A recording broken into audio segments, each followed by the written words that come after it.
ہے. آج اس وقت موجود ہیں گجرات میں اور میرے ساتھ موجود ہیں حمیر علی قادری. یہ وہ صاحب ہیں جنہوں نے انجینئر محمد علی مرزا پر FIR کٹائی ہے. میڈیا کے اوپر اس کی جو گستاخیاں میں نے دیکھیں، نبی پاک صلی اللہ علیہ وآلہ وسلم کی شان میں نازیبا لفظ چھوکرا، اور پھر کل کا چھوکرا اس نے جو آپ صلی اللہ علیہ وسلم کی شان میں بیان کیا، وہ ناقابل برداشت تھا. پیر محمد افضل قادری صاحب جو ہیں، آپ انہی کے مدرسے میں اسٹوڈنٹ ہیں؟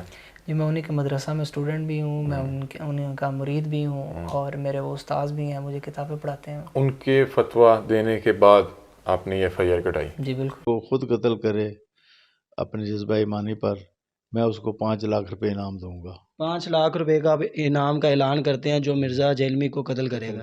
100% میں اعلان کرتا ہوں، 100% میں اعلان کرتا ہوں. اس میں یہ قرآن مجید کی ایک آیت لکھ کے اس میں کہہ رہا ہے کہ جو منافقین تھے نا تب کے، انہوں نے حضور علیہ الصلوۃ والسلام کو جو ہے چھوکرا بولا تھا. میں نہیں کہہ رہا ہوں، میں نے نہیں یہ کہا. میں یہی کہہ رہا ہوں کہ جس نے کہا ہے نا یہ میں بتائے قرآن کریم میں جھوٹی آیتیں یہ اس نے خود کہا ہے. میرے بھائیوں، وہ بدبخت جو جہلم کا بیٹھا ہوا، معاذ اللہ، اس نے رسول اللہ کے بارے میں اتنی بڑی ہرزہ سرائی کی اور جھوٹ بولا ہے. اس نے کہا ہے کہ یہودی کہتے تھے کہ رسول اللہ صلی اللہ علیہ وسلم معاذ اللہ ثم معاذ اللہ، ہم یہ لفظ نہیں کہہ سکتے، کل کے چھوکرے ہیں معاذ اللہ. دنیا میں آنے والے ہر پیغمبر کے ساتھ اس کی قوم نے جو پہلا اعتراض کیا بنیادی وہ یہی تھا کہ ہمارے باپ دادا پاگل تھے، انہوں نے کیا داڑیاں دھوپ میں سفید کی تھی؟ یا رب، کیا ان کو کچھ پتہ نہیں تھا؟ یہ کل کا چھوکرا آ کر ہمیں یہ سمجھانے لگا ہے دین. یہ کل کا چھوکرا آ کر ہمیں یہ سمجھانے لگا ہے دین. یہ کل کا چھوکرا آ کر ہمیں یہ سمجھانے لگا ہے دین. یہ بکواس اس نے کی. وہاں موجود تھے ایک نوجوان زید بن ارقم، انہوں نے جا کے حضور کو بتا دیا. حضور نے بلایا، نہیں جی جھوٹ پتہ میں نے نہیں کہا، یہ چھوکرے نے پتہ نہیں کہاں سے سن لیا، یہ چھوکرا کیا ہے یہ، اور آپ اس کی بات مان رہے ہیں میرے معاملے میں. خاموش رہے حضور. پھر یہ آیات اتر گئیں جس نے چھوکرے کو صحیح ثابت کیا کہ کہا انہوں نے یہ. تو حضور نے فرمایا کہ لڑکے کے کان نے غلط نہیں سنا تھا. پھر یہ آیات اتر گئیں جس نے چھوکرے کو صحیح ثابت کیا کہ کہا انہوں نے یہ. تو حضور نے فرمایا کہ لڑکے کے کان نے غلط نہیں سنا تھا. پھر یہ آیات اتر گئیں جس نے چھوکرے کو صحیح ثابت کیا کہ کہا انہوں نے یہ. تو حضور نے فرمایا کہ لڑکے کے کان نے غلط نہیں سنا تھا. کیونکہ عیسائی سمجھتے تھے کہ جسے ہم خدا سمجھتے ہیں اس کے قاتل یہ ہیں، انہوں نے سولی چڑھایا ہے. یہودی سمجھتے تھے کہ کافر جو تھا، مرتد جو تھا، جادوگر تھا، ولد الحرام تھا، ولد الزنا تھا، اسے یہ خدا کا بیٹا بنائے پھرتے ہیں. اب یہ اس قدر یعنی کنٹراسٹ ہے اتنی ایک دوسرے کے خلاف کہ ان کے اندر کوئی پوائنٹ آف میٹنگ ہے ہی نہیں. السلام علیکم ناظرین، میں ہوں آپ کا میزبان علی حمزہ اور آپ دیکھ رہے ہیں نیو ڈیجیٹل. ناظرین، آج آپ کی ملاقات بڑی خاص شخصیت سے کروانے والے ہیں. آج ہماری خوش قسمتی ہے کہ آج ہمارے ساتھ موجود ہیں انجینئر محمد علی مرزا. آپ نے انہیں بہت سے ڈیجیٹل پلیٹ فارمز میں دیکھا ہوگا کہ یہ سوشل میڈیا کے تھرو لوگوں تک دین اور اس کی تعلیمات پہنچا رہے ہیں. اکثر تنقید کی زد میں بھی رہتے ہیں. کچھ لوگ کہتے ہیں یہ مرزائی ہیں یا کوئی نیا فرقہ بنا رہے ہیں. اور ان کے متعلق میں حال ہی میں ایک علامہ سے ملا تو انہوں نے مجھے کہا کہ یہ ایک فتنہ ہے. کتنا بڑا فتنہ ہے؟ علی بھائی سے بات چیت کرتے ہیں. السلام علیکم. جی وعلیکم السلام ورحمۃ اللہ وبرکاتہ. ولا حول ولا قوۃ الا باللہ. اللہم صلی علی محمد وعلی آل محمد. علی بھائی کیسے ہیں؟ اللہ کا شکر الحمدللہ. علی بھائی سوالات کیے جا سکتے جی کھل کے کریں آپ. یعنی وہ اینکرز جو ہوتے ہیں نا وہ بعض اوقات کہتے ہیں لوگ آپ کے بارے میں یہ کہتے ہیں، وہ کہہ رہے خود ہوتے ہیں، تو آپ خود بھی کہیں تو مجھے کوئی فرق نہیں پڑتا، میں تو انجوائے کرتا ہوں. آپ بات علی بھائی میرا یہ ذاتی خیال ہے کہ تمام ان سوالات کو سامنے رکھنا چاہیے جو لوگ نیچے کمنٹ سیکشن میں بتا رہے ہیں. جی کریں، پوچھنا چاہیے تھا یہ پوچھنا تھا، ورنہ مجھے کہیں گے کہ شاید علی بھائی نے کوئی میرے پہ پھونک ماری ہے اور میں اس طرح کے سوالات کر رہا ہوں. پھونک تو مار دیجیے سارا. علی بھائی میں ابھی کچھ دن پہلے ایک علامہ صاحب کے ساتھ بیٹھا ہوا تھا. جی جی آپ کا ذکر چھڑا، انہوں نے کہا ایک فتنہ. اور کیا لگتا ہے کہ کیوں آپ اتنی تنقید کی زد میں ہیں؟ میں آپ کو فالو بھی کرتا ہوں. میں نے کسی مسئلے پہ مجھے کوئی رہنمائی چاہیے، آپ کا شمار ان علماء میں ہوتا ہے جن کو میں سنتا ہوں اور پھر ایک یا دو علماء کو سن کے مجھے پتہ لگ جاتا ہے کہ یہ اسی طرح سے بات ہے، اس پہ میں عمل کرتا ہوں. کیا وجہ کہاں مسئلہ کہاں آ رہا ہے؟ تنقید کا نشانہ کیوں بنایا جاتا ہے؟ دیکھیں یہ سوال تو بیسیکلی ان علماء سے ہونا چاہیے جو فتنہ کہہ رہے ہیں. دیکھیں ایک بندے نے اتنا بڑا کلیم کیا میرے بارے میں فتنہ ہے، یا تو میں اس سوال کو پازیٹیولی لیتا ہوں. فتنہ عربی میں کہتے ہیں آزمائش کو، تو وہ علماء یہ کہنا چاہ رہے ہوں گے کہ میں آزمائش ہوں کہ میں ہر بات کی دلیل قرآن اور سنت سے پیش کرتا ہوں, اور اس کے مقابلے پہ آج تک ہم کہانیاں سناتے تھے, میں ان کے لیے آزمائش بن گیا ہوں کہ اب انہیں بھی پڑھ لکھ کے قرآن و سنت سے بات بتانا پڑے گی, ادروائز کہانیاں کسی نے نہیں سننی. تو میں پازیٹیولی لے رہا ہوں. اور اگر یہ نیگیٹیولی انہوں نے فتنے کے لفظ کو استعمال کیا پنجابی کے اعتبار سے, تو جب انہوں نے یہ سٹیٹمنٹ دی کہ وہ فتنہ ہے, تو کوئی ایک آدھ غلطی تو بتائی ہوگی نا, کہ یہ ایک بات ہے جو قرآن و سنت کی روشنی میں وہ بالکل بلنڈر کر رہا ہے اور امت کا قبلہ خراب کر رہا ہے. ایک اسپیسیفکلی کوئی بات بتائیے تو آپ مجھ سے ڈسکس کریں. علی بھائی دیکھیں, میرا جو ناقص علم ہے وہ آپ یا ان علامہ صاحب جتنا تو نہیں ہو سکتا. ہاں نہیں, وہ کلیئر کریں. تو کچھ انہوں نے مجھے ایک آدھ بات بتائیں, جو مین بات ہے نا وہ بتائیں, تو میں اس کو کلیریفائی کروں. جو آپ کے سامنے رکھتا ہوں, اکثر کچھ ویڈیوز میں ہم نے دیکھا آپ کچھ بات کہتے ہیں, پھر کچھ لوگ سوالات اٹھاتے ہیں, پھر آپ اس پہ ایک وضاحتی ویڈیوز بناتے ہیں. آپ نے چھوکرا یا لونڈا یا اس طرح کے الفاظ استعمال کیے, آپ کو نہیں لگتا کہ اس طرح کے ورڈز؟ جی میں نے کوئی ایسے الفاظ استعمال نہیں کیے, یہ تو بات بالکل غلط ہے. میں نے کب ویڈیو دیکھی؟ ہاں نہیں, وہ جو ویڈیو آپ نے دیکھی ہے وہ یہودی کہا ہاں دیکھیں, اب یہ بالکل ڈفرنٹ ہو گیا. ان پرنسپل اگر آپ یہ بات لیں گے نا تو پھر آپ تو قرآن سے بھی کافر ہو جائیں گے. قرآن میں سورۃ المنافقون میں اللہ تعالی نے فرمایا کہ یہ منافقین کہتے ہیں کہ جب ہم عزت والے مدینے میں داخل ہوں گے تو مدینے سے ذلیلوں کو نکال دیں گے. اور ذلیل کسے کہا؟ اللہ کے نبی علیہ السلام اور صحابہ کرام کو, کیونکہ اس کی اگلی آیت میں اللہ تعالیٰ فرماتا ہے کہ عزت تو اللہ, اس کے رسول اور اہل ایمان کے لیے ہے, لیکن یہ منافقین نہیں جانتے. اور اس کانٹیکسٹ میں بخاری میں کم از کم 4 احادیث ہیں. یہ سٹیٹمنٹ دی تھی عبداللہ ابن ابی رئیس المنافقین نے. اس نے کہا کہ جب ہم عزت والے مدینے میں داخل ہوں گے تو محمد ان کے ساتھی نعوذ باللہ جو ذلیل ہیں ان کو یہاں سے نکالیں گے. اب یہ سٹیٹمنٹ تو دی تھی منافقین نے جو اوپر سے مسلمان تھے, قانوناً صحابہ بھی تھے, وہ یعنی نبی علیہ السلام کی صحبت میں تھے, ظاہر اعلانیہ تو وہ کافر نہیں تھے. اللہ نے ان کے الفاظ نقل کیے, اور زید ابن ارقم نے یہ بات سن لی تھی. انہوں نے نبی علیہ السلام کو شکایت کی کہ آپ کی غیر موجودگی میں اس خبیث انسان نے آپ اور آپ کے ساتھیوں کو کہا ہے کہ ان ذلیلوں کو ہم نکالیں گے. نبی علیہ السلام نے بلا کے عبداللہ ابن ابی سے پوچھا تو اس نے قسم اٹھا کے انکار کر دیا. تو زید ابن ارقم اتنے غمگین ہوئے کہ وہ اپنے گھر میں بیٹھ گئے. اللہ تعالیٰ کو ان پہ اتنا رحم آیا کہ قرآن کی آیات نازل کر دی ان کی سپورٹ میں, زید ابن ارقم کی, کہ زید سچ کہہ رہے ہیں. پھر نبی علیہ السلام نے درگزر کی روش اختیار کی. یہ بکواس اس نے کی. وہاں موجود تھے ایک نوجوان زید ابن ارقم, انہوں نے جا کے حضور کو بتا دیا. حضور نے بلایا, نہیں جی جھوٹ پتہ میں نے نہیں کہا, یہ چھوکرے نے پتہ نہیں کہاں سے سن لیا, یہ چھوکرا کیا ہے یہ, اور آپ اس کی بات مان رہے ہیں میرے معاملے میں. خاموش رہے حضور. پھر یہ آیات اتر گئیں جس نے چھوکرے کو صحیح ثابت کیا کہ کہا انہوں نے یہ. تو حضور نے فرمایا کہ لڑکے کے کان نے غلط نہیں سنا تھا. پھر یہ آیات اتر گئیں جس نے چھوکرے کو صحیح ثابت کیا کہ کہا انہوں نے یہ.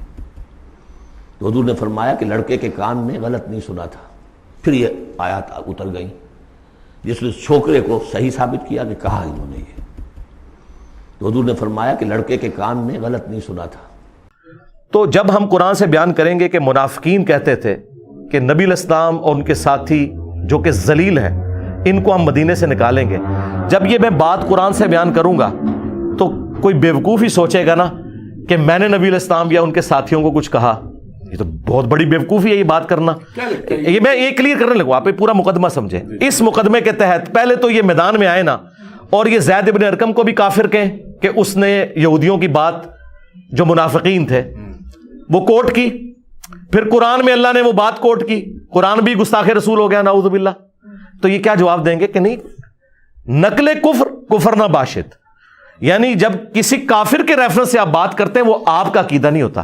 میں نے یہ بات کی تھی کہ علماء یہود جو ہیں وہ نبی علیہ السلام کے کمپیریزن اپنے آپ کو بڑا عالم سمجھتے تھے, عمر میں بھی وہ زیادہ تھے. نبی علیہ السلام کی دعوت انہوں نے قبول نہیں کی اور وہ یہ کہتے تھے کہ یہ کل کا چھوکرا آ کے ہمیں سمجھائے گا. علماء یہود کے ریفرنس ہے, نہ کہ میں نبی علیہ السلام کو کہہ رہا تھا. اور یہ تو قرآن میں بھی ہے کہ یہ نبی کو اس طرح پہچانتے ہیں جس طرح اپنے بیٹوں کو.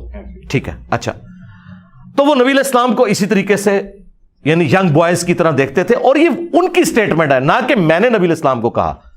اور دوسرا میں نے اس میں ریبٹل کیا تھا کہ یہ کوئی اتنا نٹوریس ورڈ بھی نہیں تھا, اگرچہ وہ یوز کرتے تھے تو ان کے ریفرنس یہ کہتے ہیں جی دکھائیں انہوں نے کہاں یوز کیا ہے, یہ سوال. ہاں جی. تو پہلے تو آپ یہ مانیں نا کہ پہلا تو جھوٹ علماء نے یہ بولا کہ میں نے کہا ہے, میں نے تو نہیں کہا, میں نے تو کافروں کے ریفرنس سے بات کی.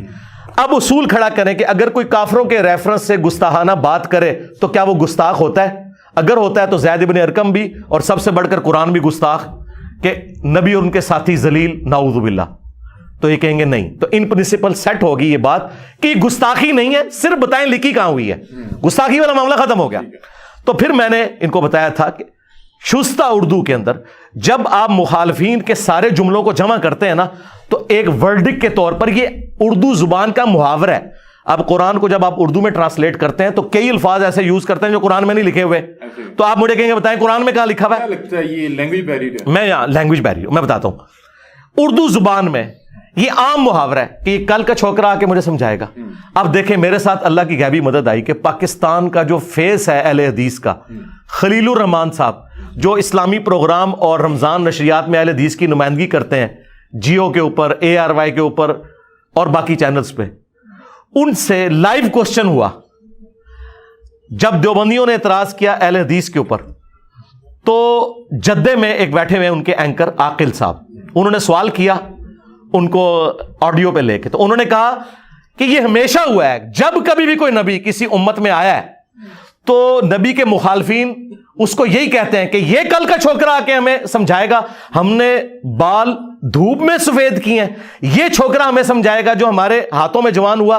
نبی کے مخالفین ہر نبی کے بارے میں یہی کہتے ہیں, انہوں نے سارے نبیوں کو چھوکرا کہہ دیا. میرے بھائیوں, وہ بدبخت جو جہلم کا بیٹھا ہوا, معاذ اللہ, اس نے رسول اللہ کے بارے میں اتنی بڑی ہرزہ سرائی کی اور جھوٹ بولا ہے. اس نے کہا ہے کہ یہودی کہتے تھے کہ رسول اللہ صلی اللہ علیہ وسلم معاذ اللہ ثم معاذ اللہ, ہم یہ لفظ نہیں کہہ سکتے, کل کے چھوکرے ہیں معاذ اللہ. دنیا میں آنے والے ہر پیغمبر کے ساتھ اس کی قوم نے جو پہلا اعتراض کیا بنیادی وہ یہی تھا کہ ہمارے باپ دادا پاگل تھے, انہوں نے کیا داڑیاں دھوپ میں سفید کی تھی, کیا ان کو کچھ پتہ نہیں تھا یہ کل کا چھوکرا آ کر ہمیں یہ سمجھانے لگا ہے دین, یہ کل کا چھوکرا آ کر ہمیں یہ سمجھانے لگا ہے دین, یہ کل کا چھوکرا آ کر ہمیں یہ سمجھانے لگا ہے دین. اس دن سے جی ہمارے مخالفین مر گئے ہیں. کیوں؟ وہ ان کا سب سے بڑا فیض تھا. اب اس کو اردو کون سکھائے گا؟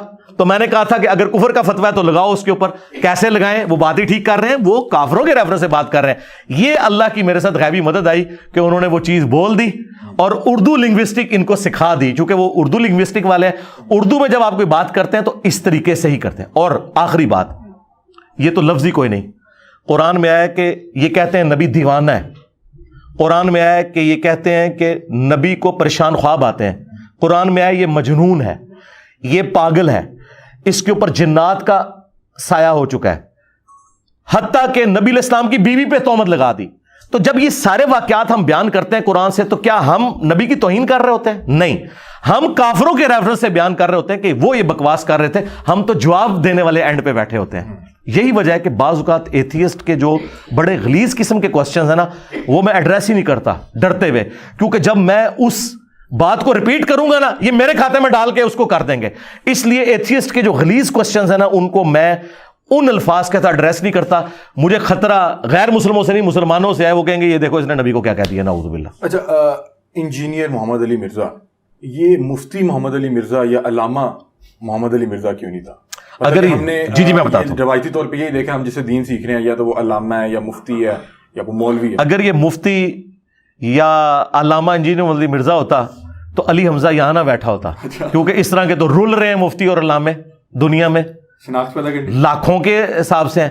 ہماری بات کیوں سنی جا رہی ہے؟ اچھا, دوسری بات, میں اتھرائز ہی نہیں ہوں کہ علامہ مفتی لکھوں اپنے ساتھ. ویسے ڈاکٹر اقبال نے بھی کسی مدرسے سے ڈگری نہیں حاصل کی تھی, لیکن سارے مولوی علامہ اقبال کہتے ہیں. میں اسے پوچھتا ہوں اس کے پاس کون سی ڈگری ہے, علامہ کہاں سے ہو گیا؟ اے پھکی دی تیجے میں. ڈاکٹر اقبال کو دیوبند اور بریلویوں کی کوئی ڈگری حاصل تھی؟ تو علامہ کہاں سے ہو گیا؟ وہ ڈاکٹر اقبال کے ہیں نا. یہ کہتے ہیں علامہ اقبال نے فرمایا. اچھا, علامہ اقبال فرمان اور انجینئر صاحب بکواس یاد کرن, میں پھر بھی انجینئر ہے نا.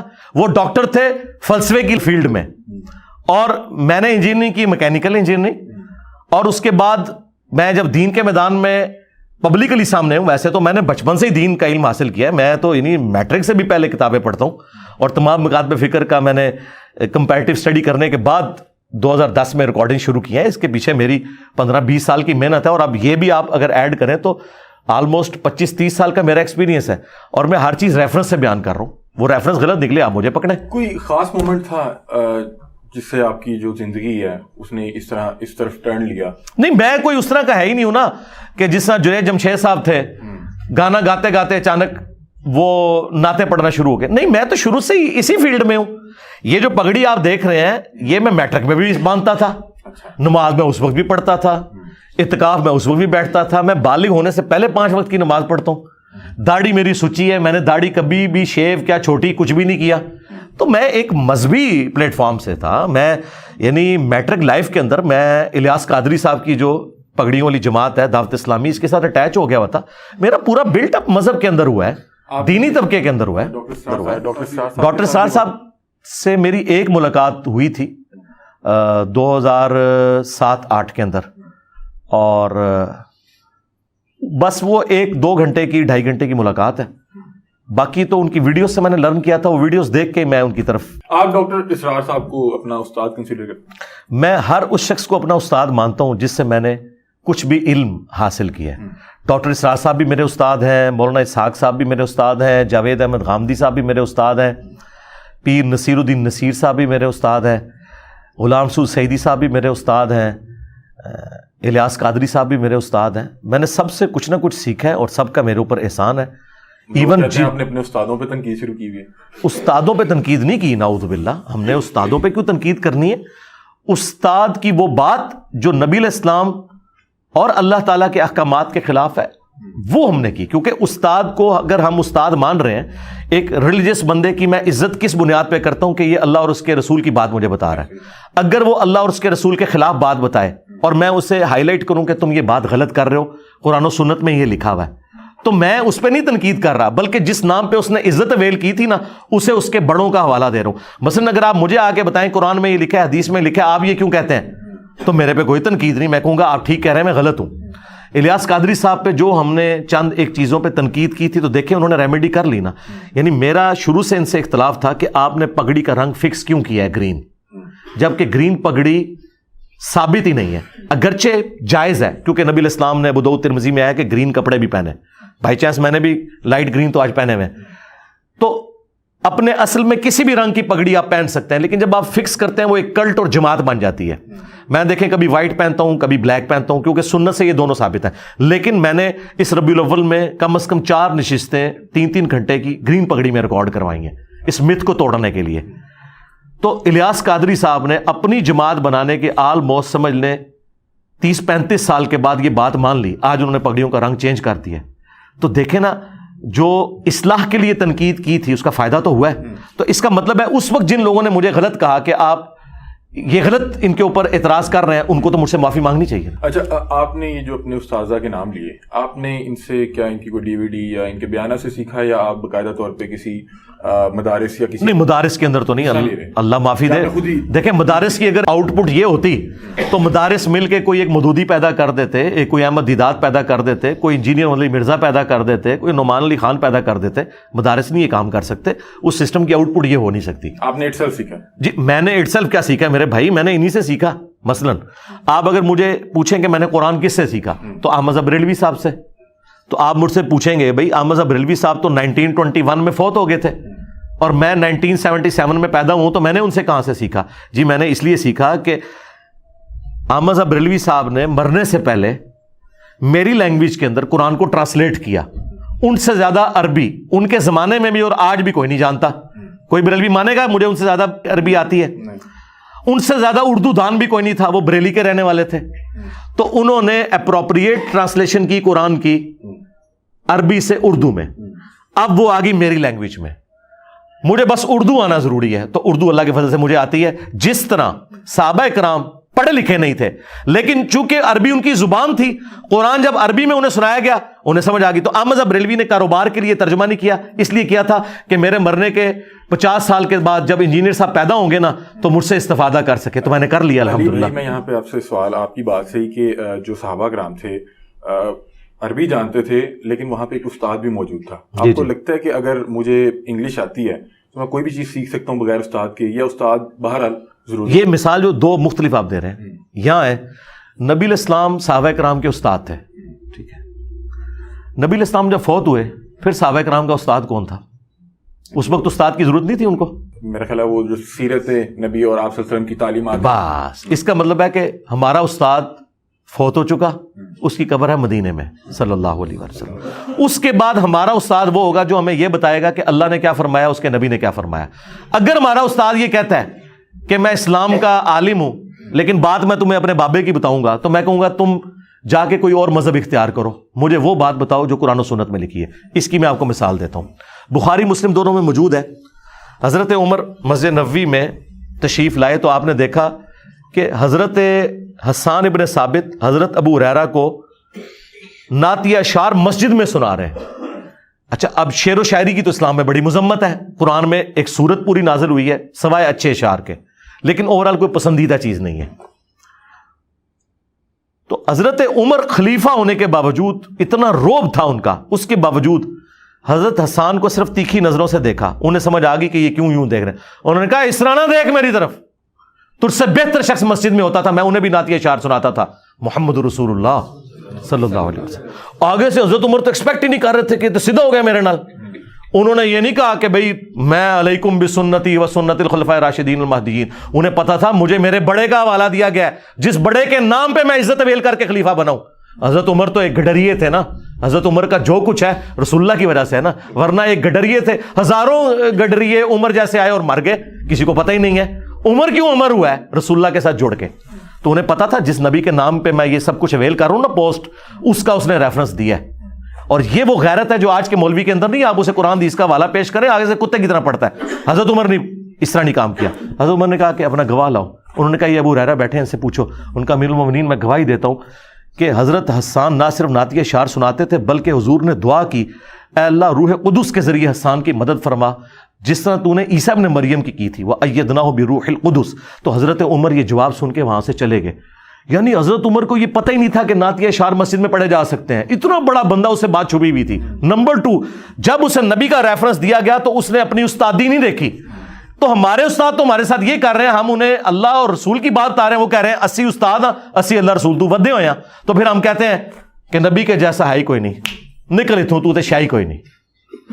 علی بھائی مجھے بتائیں کہ ابھی اس وقت آپ کے یوٹیوب پہ ویسے میں آپ کو بتاؤں آج حضرت عمر ہونا ان کو کوڑے لگائیں, کیونکہ حضرت عمر تو ظاہر ہے وہ کہیں گے کہ تجھے نبی کی حدیثیں انجینئر بیان کر رہا ہے, تو ماما کتوں آیا, منو حدیث سنائی جدوں حسان ابن ثابت نے, تو میں حسان دے نال کوئی کہ منہ ماری نہیں کی, تسی انجینئر دے کیوں مگر پے ہو. آج اگر حضرت عمر عمر یقین کرو میری مسئلہ آسان ہو جائے. اچھا وہ لوگ کہتے ہیں کہ آج اگر حضرت عمر ہوتے تو شاید آپ کو نہیں, تو میں نے آپ کو پریکٹیکلی بتا دیا, حضرت عمر جو ہے حدیث سن کے آگے چلے جاتے تھے, یہ حدیث سن کے کتے بن جاتے ہیں. ہاں چلے لڑتے ہیں آگے سے. علی بھائی مجھے بتائیں کہ اس وقت آپ کے یوٹیوب پہ کتنے سبسکرائبر ہیں؟ سبسکرائبر تو یعنی آفیشیل چینل کے 2.2 ہیں, لیکن جو لیکن ویورشپ جو ہے نا ہماری باقی تمام علماء سے سمجھ لیں 5 گنا ہے. یعنی اگر آپ دیکھیں ہمارا ہر کلپ آلموسٹ 24 سے 48 گھنٹوں میں 1 لاکھ کراس کرتا ہے, اور باقی علماء کے کلپس 2-3 ہزار 5 ہزار 10 ہزار حد 25 ہزار, یا میری تصویر لگا دیں تو کوئی 1 آدھ لاکھ پہ چلا جائے. اور سبسکرائبر ان کے مجھ سے زیادہ ہیں. مثلا میں آپ کو بتاتا ہوں ڈاکٹر ذاکر نائک کے سبسکرائبر ہم سے ڈبل ہیں, لیکن ویورشپ ان کی ہمارے اسٹوڈنٹس کے چینل سے بھی آتی ہے. مسئلہ ہوتا ہے ویورشپ کا کہ آپ کو کتنے لوگ دیکھ رہے ہیں آپ کی ویڈیو کو.